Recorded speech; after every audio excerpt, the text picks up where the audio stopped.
ఓ హైందవుడా, ఇదే నా పిలుపు. రేపటి నీ వంశ మనుగడకి, నీ హైందవ మనుగడకి దారబోయి నీ సమయం దరిచేరి చూపబోయి నీ ధైర్యం.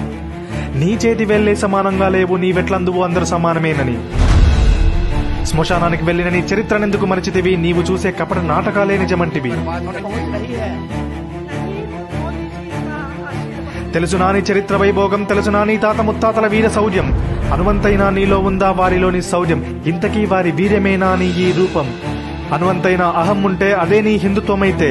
కదులుతోంది వీరభోగ వసంతరాయుడి సైన్యం, తయారవుతోంది కల్కి భగవానుడి వెన్ను చూపని వీరుల సైన్యం.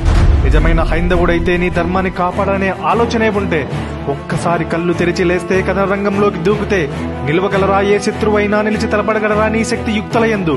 లేచిరా, ఎన్నాళ్ళీ మౌనం, ఇంకెన్నాళ్ళీ తెలివి తక్కువతనానికి? పోతే పోనీలే అనే పనికి మాలిన మాటల సంఖ్యల బంధం, ఇంకెన్నాళ్ళీ భయపు ప్రయాణపు బ్రతుకు? ఏమి జరుగుతుందో తెలుసుకోలేని వెర్రివాడవైతే కావుగా, కేవలం నీ జీవనానికి అంకితం చేసిన నీ బ్రతుకును నీ వాళ్ళు, నువ్వు కన్న వాళ్ళు, నిన్ను కన్న వాళ్ళకే బ్రతుకు నేర్పిన మన హైందవ సంస్కృతి సాంప్రదాయాలకు నీ సనాతన ధర్మం కోసం ఒక్క క్షణం దారపోయి, ఓ హైందవ సంప్రదాయంలో జన్మించిన ఓ రక్షకుడా, లేచిరా. నీ కన్న తల్లి, నేను మోస్తున్న తల్లి, ఇంకా నీ మనుగడకు మూలమైన హైందవ సంస్కృతి సాంప్రదాయాలు మంట కలిసిపోతుంటే మౌనంగా చూస్తూనే ఉంటావా? నీ ఆలస్యమే నీ మనుగడకు